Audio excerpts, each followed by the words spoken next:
Bueno, lo que pasa aquí es que la gente suele considerar peligroso el propio agujero K, o sea, la propia experiencia, porque para la mayor parte de la gente pues suele ser una experiencia bastante desagradable e incluso podríamos decir terrorífica, porque los ataques de pánico ante una experiencia así pues son normales. Ahora, en ese sentido, si la encuentras satisfactoria, pues digamos que te has librado de uno de los peligros, porque para lo que para la mayor parte de la gente es un peligro, pues si te parece satisfactorio, eso que te ahorras. Entonces, por completar un poco esto, pues bueno, existe un riesgo de sobredosis letal, sí, es poco frecuente, poca gente muere de una sobredosis letal de ketamina, relativamente hablando, porque la dosis que hay que tomar es altísima. Hay más gente que muere de una sobredosis combinada por haber tomado ketamina y alguna otra sustancia, por ejemplo, alcohol. Eso es un poco más frecuente, aunque sigue sin ser muy frecuente. Y por supuesto, el uso continuado de dosis altas de ketamina pues produce daño a unos cuantos órganos, especialmente la vejiga, además del peligro de adicción. Y bueno, está el peligro de crear suficiente tolerancia como para que si te tienen que operar, pues sea más difícil calcular la dosis de anestesia y tal, o no suministren la dosis de anestesia correcta. Eso también es un peligro del consumo continuado de ketamina, sí. Y yo diría que eso viene a ser, pero bueno, o sea, me parece curioso lo de encontrar satisfactorias estas experiencias tan fuertes con ketamina porque a mucha gente le asustan. Pero claro, pues quien las disfruta, pues las disfruta, oye. Pues no es lo más frecuente del mundo. De hecho, lo que pasa muchas veces es lo contrario, que a la gente le elimina los síntomas disociativos que ya tenía, pero sí, por poder puede pasar. El asunto viene a ser que la quetiapina pertenece a lo que se suelen llamar antipsicóticos de la segunda generación, y todas estas familias tienen una cantidad de síntomas enormes. O sea, la lista de efectos secundarios es interminable porque tocan muchos aspectos del cerebro y aún no se comprenden muy bien algunas cosas sobre ellos.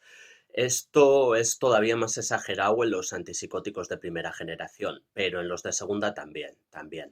Entonces, pues es que puede pasar casi cualquier cosa. Así que sí, la disociación no es algo raro en unas circunstancias así. En caso de que la quetiapina la estés tomando por receta, pues bueno, lógicamente creo que lo idóneo sería hablar con la persona que te la haya recetado y que se valore esto y que se valore si compensa y demás. Pero bueno, por darte un poco de tranquilidad hasta que pase eso, pues sí, entra dentro de lo posible, sí. Vale, como seguramente sepas, esta combinación se le ocurrió a un usuario de Reddit llamado Borax que buscaba una alternativa semilegal a la MDMA, tratando de buscar una combinación de drogas que produjesen los efectos más parecidos posibles a la MDMA, pero que fuesen lo bastante nuevas y lo bastante poco conocidas para que a muchos gobiernos todavía no se les haya ocurrido ilegalizarlas. Tenemos ahí la 5-MAPB, que es una benzofury bastante similar a la MDMA, quizá un poco menos neurotóxica.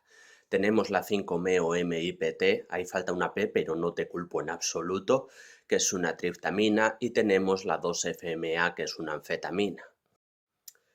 Vamos, que tenemos una mezcla de sustancias estimulantes y alucinógenas que va a hacer que haya que tener precaución con todos los síntomas estimulantes y alucinógenos habituales, lo que incluye posibilidad de malos viajes, de hacer algo peligroso bajo sus efectos, de una posible sobredosis, incluso de deshidratación, de ataques de pánico. Esas serían las cosas con las que habría que tener cuidado.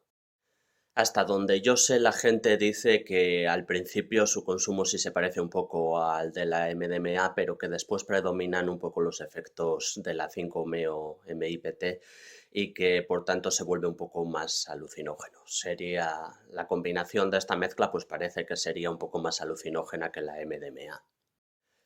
Pero la cuestión, como siempre que hablamos de drogas tan novedosas, es cuánta gente ha probado esto antes que nosotros. Eso es una pregunta importante que hay que hacerse, porque Ese es uno de los mayores riesgos de estar ante sustancias tan desconocidas. ¿Qué pasa si esta mezcla de sustancias produce una reacción adversa bastante chunga a una de cada 300 personas y no lo sabemos porque no lo ha tomado suficiente gente como para que lo sepamos y entonces nos toca a nosotros? Pues ese es un riesgo siempre a tener en cuenta. Es un riesgo cuando alguien busca consumir sustancias tan novedosas que no están tan estudiadas. Sí, desde luego. El speed y el metilfenidato son muy parecidos, afectan a los mismos receptores del cerebro, a los adrenérgicos. Entonces, la tolerancia cruzada, pues básicamente está garantizada. Otra cosa es cómo de fuerte vaya a ser y si eso te va a producir molestias, pero tolerancia vas a desarrollar, sí. Cuando tomas una sustancia vas a desarrollar también tolerancia a la otra, sí o sí. Bueno, no es muy frecuente, pero efectivamente hay quien consume gabapentina con un interés recreativo. Y al ser una sustancia relajante, al ser un análogo del GABA, yo por establecer una comparación diría que es algo remotamente parecido al alcohol. En cuanto a sus efectos y sus peligros, pues seguramente la comparación más fácil que se puede establecer es con el alcohol. La gabapentina es más relajante, parece que produce menos resaca, pero bueno, muchos de sus efectos y muchos de sus peligros sí se parecen a los del alcohol, pues incluyendo las lagunas en la memoria, la posibilidad de náuseas o de vómitos. Ese tipo de cosas, pues en ese sentido se parece bastante. Y también la posibilidad de una adicción, claro. Entiendo que hay gente pues que la encuentra más o menos atractiva con fines recreativos. A mí no me parece muy recomendable, pero tampoco me parece mucho más peligrosa que muchas otras sustancias, vamos. Puedo. Es una planta que se ha usado tradicionalmente en Norteamérica como enteógeno debido a que su principal principio activo es la ergina de ácido lisérgico, es decir, la LSA. La LSA es pariente de la LSD y viene a tener unos efectos alucinógenos más o menos similares, aunque son bastante más débiles. Tienen menos potencial alucinógeno. No se llegan a conseguir efectos tan intensos como con la LSD. Si quieres saber con más profundidad, tengo en YouTube un vídeo de análogos de la LSD en el que hablo también de la LSA. Y me centro en otras plantas que es más habitual consumir, pero bueno, todo lo que digo ahí sobre la LSA pues se puede aplicar también a la hipomoea violácea. Sí, si se ha tomado zumo de pomelo, algunos opioides consumidos por vía oral pueden tener más potencia. Esto se debe a que el zumo de pomelo inhibe la enzima CYP3A4 que se encarga de la oxidación de un buen número de sustancias que entran en nuestro organismo. Así, si después de tomar zumo de pomelo se toman algunas sustancias por vía oral, pues acabarán teniendo una concentración en la sangre mayor que la que tendrían si no se hubiera tomado zumo de pomelo. Esto, debido a que la enzima está en el intestino, pues solo afecta al proceso por vía oral, no afecta al proceso por vía inyectada o por vía fumada. Tampoco afecta a todos los opioides.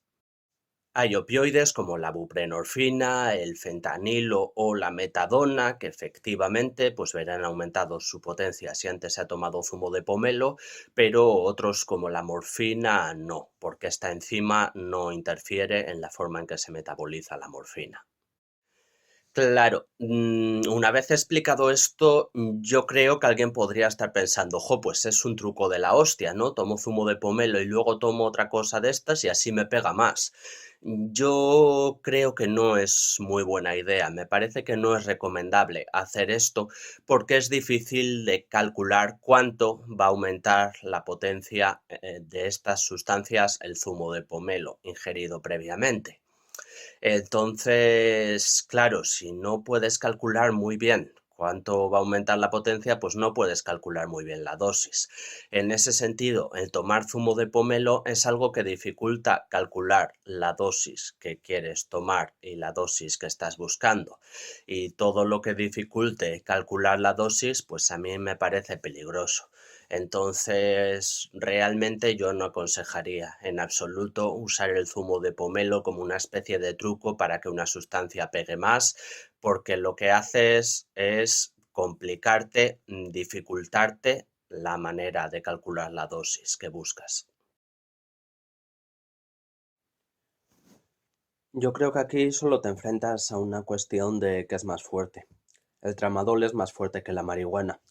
Eso implica que va a ser más eficaz para el dolor, pero también va a tener más posibilidad de adicción y más posibilidad de efectos secundarios perjudiciales. La marihuana seguramente será menos peligrosa que el tramadol, sí, pero también tendrá menos eficacia a la hora de calmar el dolor. Entonces es un poco con eso con lo que debes jugar para saber qué es lo que más te conviene y lo que prefieres.